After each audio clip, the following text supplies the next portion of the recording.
What would you go back and tell your 20 to 25-year-old self about sex? This is the question that I asked a few of my group chats, and you will not believe how honest the answers were.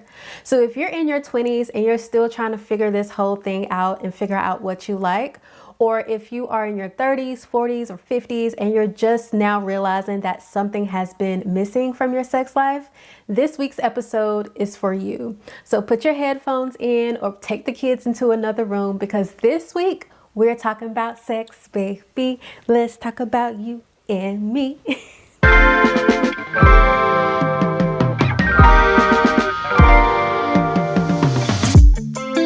So I've been wanting to have this sex conversation for a really long time. I just wasn't sure what angle I wanted to take on it, but I've been wanting to have it for a few different reasons. For one, I hate that the topic of sex is such like a taboo topic. We are not having enough conversations about it, when in reality, sex is a part of our wellness. It's a part of our well-being. And it's something that the majority of people in this world are going to experience at one time or another. So I really want to break that awkwardness that comes around the topic of sex and sexual wellness. The other reason is, so many of us, and I feel like as a Black woman specifically, we are not really taught about sex. We're definitely not talking about we're not taught about the pleasure of sex. We are just told not to do it. And then we end up having to learn based on bad experiences or what we see on TV, or like from our friends' older siblings. And that just creates a cycle of bad sex. So I want us to just get into the habit and get into the space of being willing to learn more about our bodies. And the last reason I have been wanting to have this conversation, and this is a hill that I am willing to die on, y'all. I believe if you are having bad sex, it is because you are not communicating your needs. You're not speaking up for yourself. You're not talking about what you want, what you desire, what you like, what you don't like. You're keeping it all to yourself. And there is no way you can have a great experience if you're not speaking up. And I just want so much more for both me and all my homegirls. Look, I'm going to be very honest with you. I am almost 40 years old, so I have quite a bit of experience in this area over my lifetime. And I have had some experiences that were great. I have had some experiences that were not so great. And I have also had some experiences that I have tried to push out of my mind and pretend like never happened. But when I think about the question of what would I go back and tell my younger self about sex, I would definitely tell my 20 to 25-year-old self to speak up. If you're not getting your pleasure out of the experience, to speak up. If someone is doing something that you don't like or doesn't feel good, speak up. If someone is asking you to do something that makes you feel really uncomfortable, speak up. For so long, I thought that sex was about the other person. So it was all about making sure that other person had the best experience as possible. And honestly, I was afraid to speak up. You know, when you're in your 20s, it's already kind of awkward maybe, or, you know, having these different experiences, some for the first time, and you don't want to hurt anybody's feelings. You don't really want to hurt the male ego. So a lot of times women just kind of put it to the side and they don't speak up about what they want. But in my case, I realized later in life that while I was making sure they were pleased and making sure they got what they wanted and making sure that they had this incredible experience, I was left in many situations looking like, that's it. Like that's what sex is. Like, it's just me giving to the other person. And that's not the experience that I want any of us to have. And honestly, it took to my, I would say like late 20s when I really started to like do research on the topic of sex and women's sexual wellness specifically, that I realized that what I was doing was a lot of people pleasing, and two, that I was not making my own sexual wellness and sexual pleasure a priority. So as I'm learning more about sex, learning more about women's pleasure, and learning more about my own body, I found myself thinking, like, wait, something has been missing. Like, this is not right. So that moment really changed everything for me and made me feel not only a lot more comfortable in my own body as a woman, as someone who is a sexual being, but also communicating that those needs and what I desired with those partners. So I mentioned I asked my friends in a couple of my group chats what they would tell their 20-year-old self about sex. And let me tell you, a lot of my friends are off the wall. So the responses I got did not hold back. But here's just a preview of what I heard. So the most common responses I got were, your orgasm matters. Hello. To stop sleeping with men or people who don't really like you. And third, to have more experiences with more people so that you can actually learn what you like. So what stood out to me the most with all the responses and all the conversations that I got was that a lot of us spent the majority of our 20s doing a lot of people pleasing. So going back to what I just talked about of how I really thought that sex was about the other person and making sure that the other person had like this beautiful experience. And in part, that it is a mutual experience, but not so much to where you're putting your own pleasure on the back burner. And through asking my friends these questions, I got a lot of responses that were like, yeah, I did not put my own desires first. And now that we are entering into like our 30s and 40s and even beyond, we're just now getting to the point where we feel comfortable putting our own pleasures and desires first. But the good news is, I feel like no matter how old you are, how long you have been in the game, or how many experiences you have had, it is never too late to start prioritizing your pleasure. And let me mention this one thing too before we get too deep into this episode. So when I talk about sex in this episode and I reference sex, you may hear me reference man and woman as like partners in sexual experiences. But let me tell you, doing well with Alicia on this platform and this podcast and every platform I show up on, we are inclusive. So I may use man and woman interchangeably, but no matter who you like, who you desire, what your sexual orientation is, you can still take the information we're talking about in this episode and apply it to your specific situations. So let's break down what actually makes good sex, because it is definitely not what we were taught. So I already talked about a lot of us were not actually taught about sex, and it's definitely not what a lot of us ended up teaching ourselves from what we saw on TV. So first, going back to the idea that your pleasure matters too. I feel like society has done a really bad job of making most women feel like sex is just for the man. And we are just the beings that are supposed to be desirable and give it up whenever they want it. So a lot of the media that we've consumed, a lot of what we read, the music that we listen to, it pushes the male agenda. It makes you feel like the man is the one who is supposed to have all of his needs met and the woman is just who is supposed to supply that. And if you grew up in any type of religious or strict home where you already weren't talking about the topic of sex, you probably were also made to believe that sex is strictly for procreation. There should be no desire. There should be no good feelings. It should just strictly be for a man and a woman for the purpose of making a child. And let me tell you, if you can't already tell by this episode, I do not believe in all of that. But your orgasm matters too. And I think as girls growing up, no matter what age, we are not actually taught, one, what an orgasm is, but also how do we even hit that point and how do we learn our bodies in a way so that we know what we respond to. So how do you actually make sure that you are getting what you need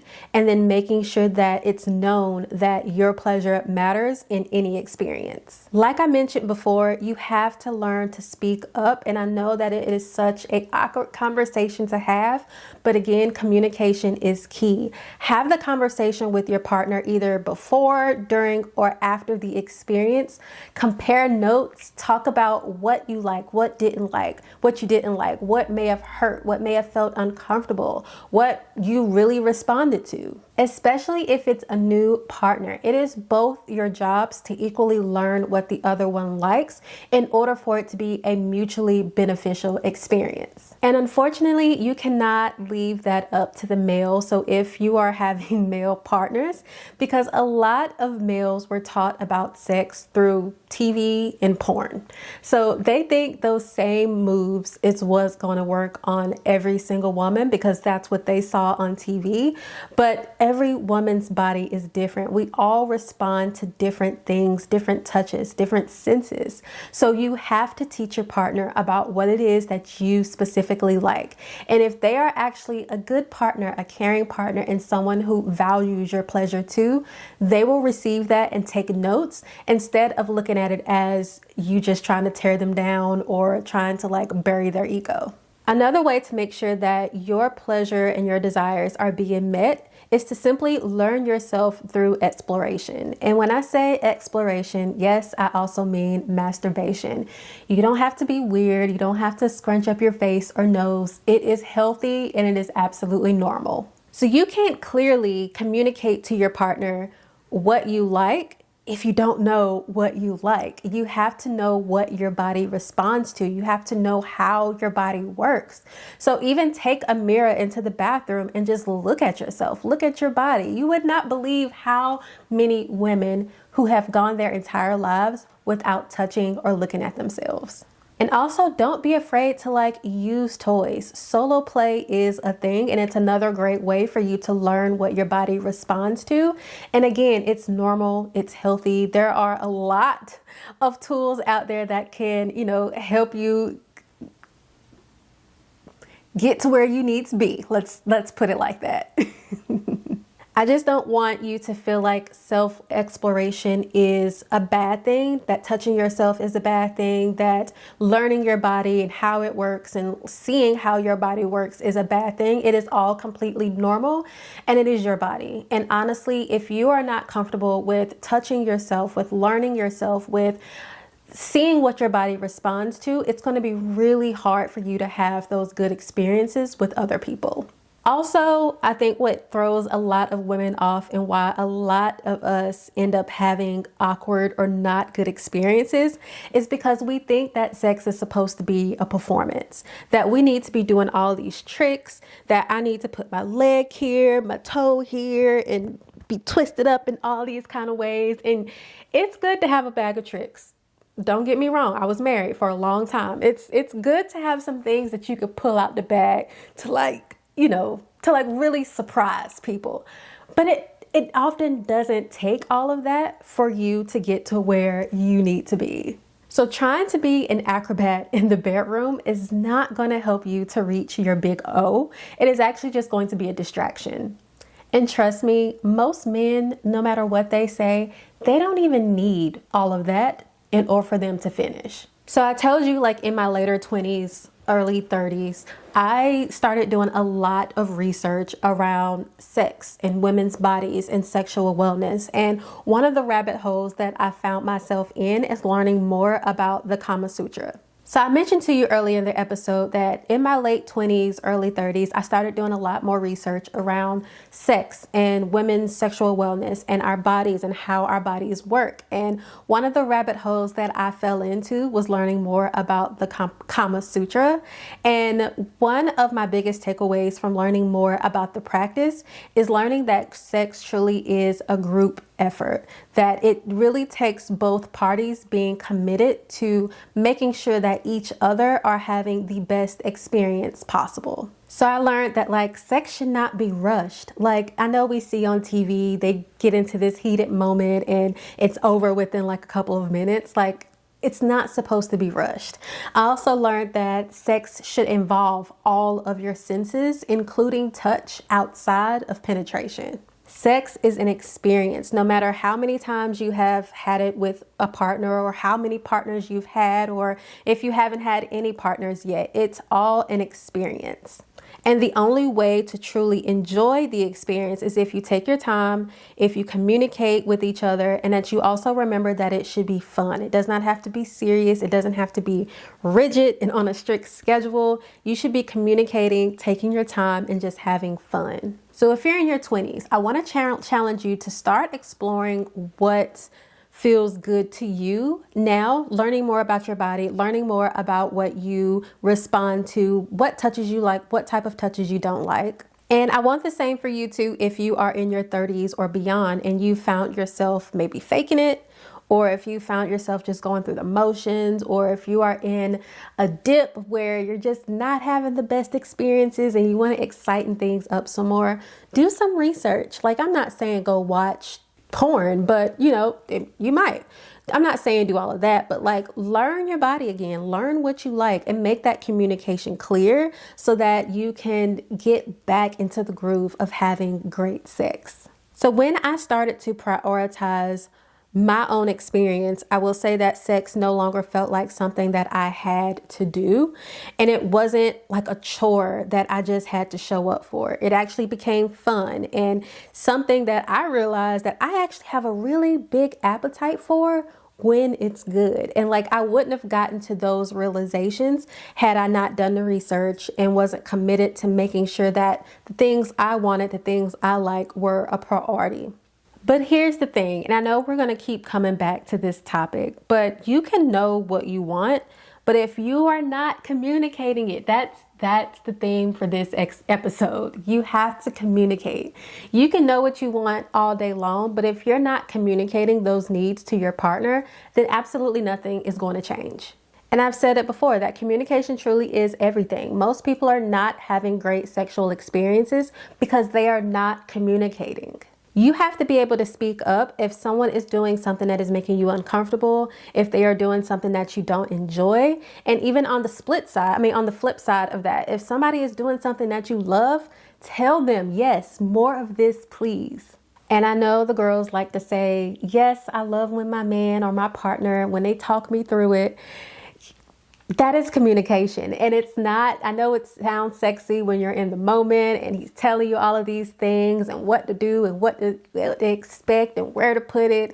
Like, talking somebody through it, yes, is beautiful, but it's not just something that heats up the moment. It's actually communication. So if your partner is telling you, hey, move this way, do this, listen, and vice versa. If you're telling your partner, hey, don't do that, or move this way, or I respond better with this, listen. It is about communication for both of you guys to have the best experience possible. I know I have said that at least 1,000 times since starting this episode, but it's so true to have a great experience. Another thing that came up when I was talking to my group chats about like what they would tell their 20-year-old selves about sex is to also pay attention to what your body is trying to tell you.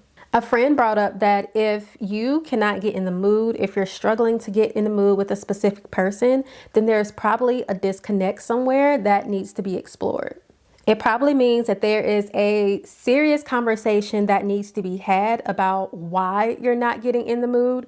Or it could be your body telling you that this is not the person that you should be having this experience with. So you have to be in tune with yourself and really pay attention to how your body is responding, not only to different sexual moves and positions and things, but also just generally how you're responding to the person that you're going to have this experience with. Good sex requires a lot of vulnerability, and that starts with being honest. So here is a practical tip that anybody could implement at any time, and that's to start the conversation outside of the bedroom. Ask about their likes and dislikes. Ask about their fantasies and the way they like to be touched and how and where. So for my younger listeners, I want you to practice using your voice early on in your experience. Don't wait years to speak up like many of us did. And for everyone else that may be listening to this who have been in the game a little bit longer, it's never too late to start communicating what you need, regardless of if you are just starting to date someone or just starting to have these experiences with someone new, or you have been married and been in a relationship for 20 plus years. Now, I understand that communicating is not that easy, and I really believe it's not because we were not, again, taught about sex. A lot of us either had very basic conversations around sex or no conversations at all. So we were just figuring it out as we go. So we have to do a lot of unlearning based on what we may have been taught growing up. So if you grew up in a religious or specifically a Christian household, then you probably have heard about purity culture. And I love the Lord, y'all. I consider myself to be a Christian woman, but I truly do believe that purity culture has ruined sex for so many women.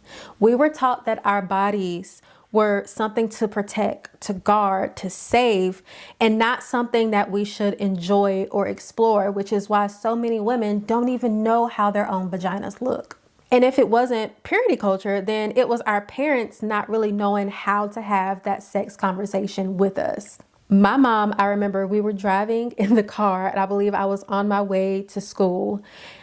And for some reason, she decided she wanted to have the sex conversation right then, early in the morning before school. And I remember her telling me all it takes is for a man to stick it in once for you to get pregnant. That was it.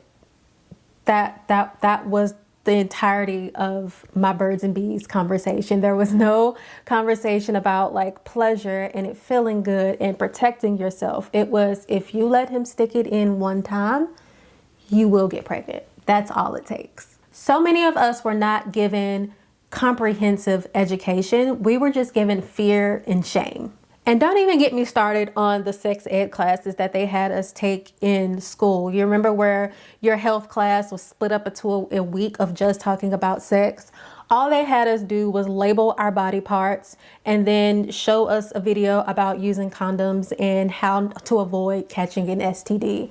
Like there was no additional talk about pleasure, about enjoyment, about taking care of yourself outside of just use a condom and don't have sex. Like we were never given that education.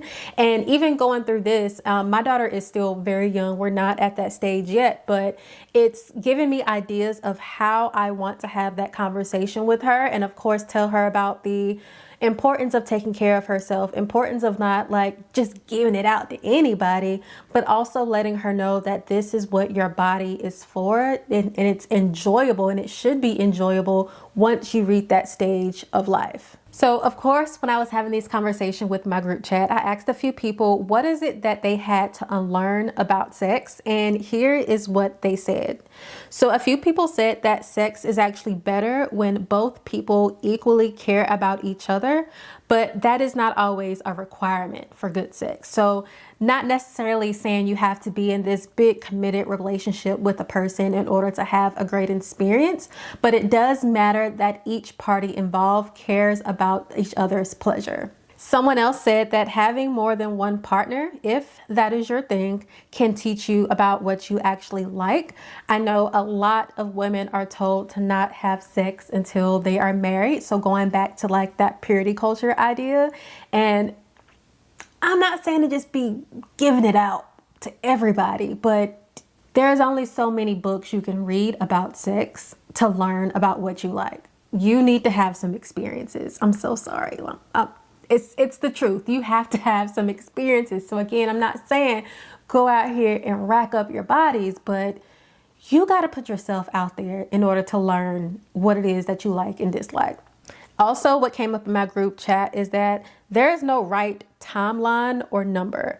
There is no exact time when you should start having more experiences or even have your first experience. There isn't a specific number of people you should have experiences with to determine that you know what good sex is. Everybody's body is different, but I think just ultimately coming down to being able to communicate and also being very aware of what you like and what you respond to is what's most important.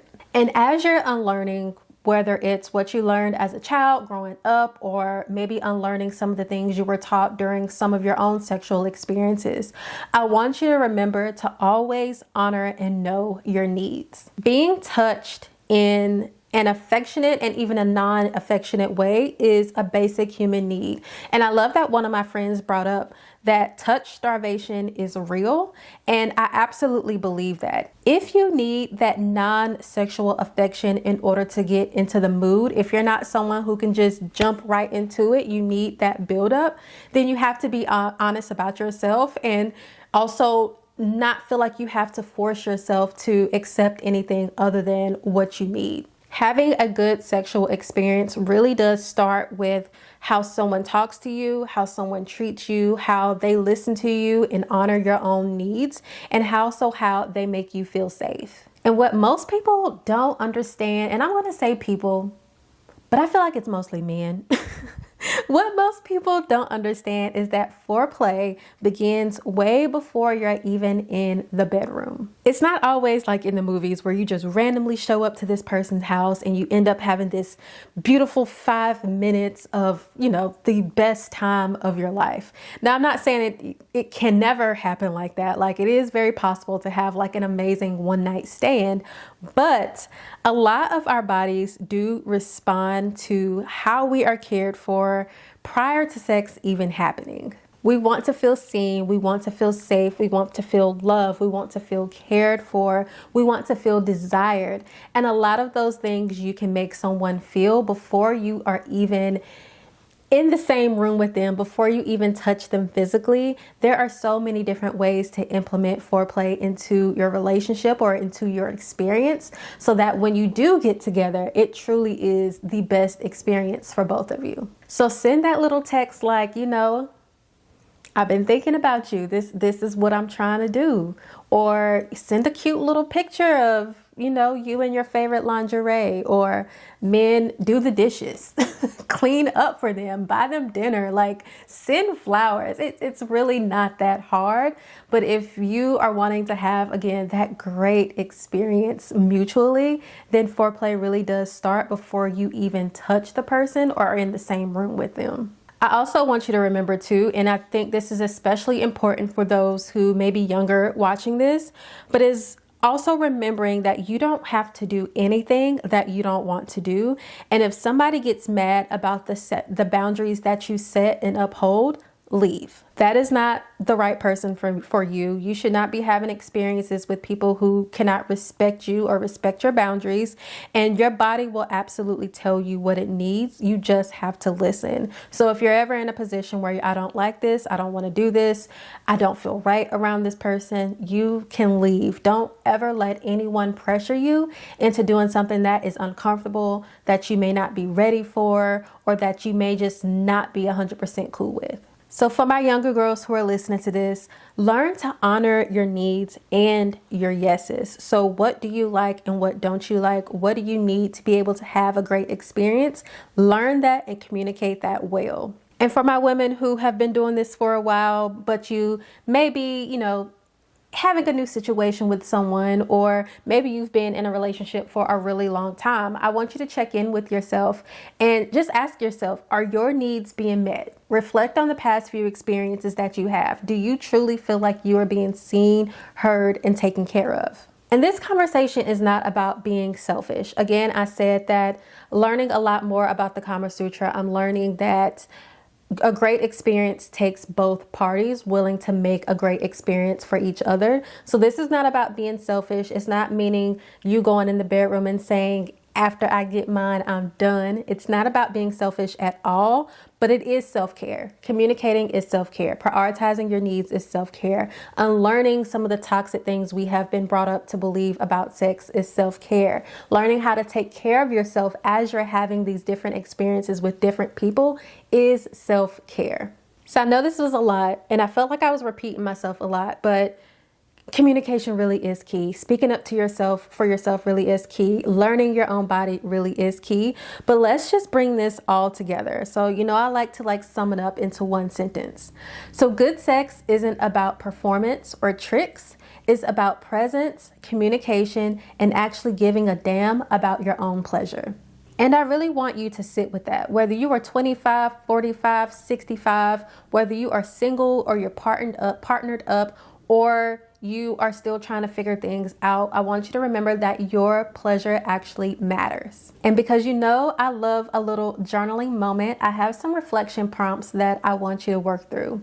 So what's one thing you need to communicate to your partner or to yourself? What belief about sex are you ready to unlearn? And what would it look like to prioritize your pleasure this week? So if you are younger and you're just starting to explore yourself and really figuring out what it is that you like and dislike, I want you to stay curious, be safe, and also learn how to get comfortable with using your voice. And if you're an OG like me, you've been around the block a few times and you're just now realizing that you've been putting everyone's pleasure above your own, I want you to know it's not too late to start getting what you need. It's never too late. As long as you still have the desire, you can still get what you need. So start small, have one honest conversation, get curious about what you really like, get curious about maybe exploring other options. And just remember that sex is a part of wellness and you deserve to feel good. I want, again, more great experiences for both me and all my homegirls. Okay, so I know that this was definitely a different type of episode that you were probably expecting here, but again, sex is wellness. And just because we're busy women entrepreneurs, does that mean that we don't have desires? So I wanted to have this conversation to kind of break down that awkwardness and that taboo idea of sex being something that is off the table that we should not be talking about, because it is absolutely a topic I want us to talk more about. So I want to know what you thought. So drop a comment, but please keep it YouTube friendly and let me know what resonated with you from this episode and what you are taking away from this week's conversation. And if you can't tell already, we have some real conversations here. So if you have not already, be sure to subscribe here on YouTube. You can also listen to the show on Apple Podcasts and on Spotify. And you can find more bonus and behind the scenes content over on my Substack, which I will leave the link to in the description below. All right, y'all. So I will see you in about a week, but please remember before you go, your pleasure matters. Period.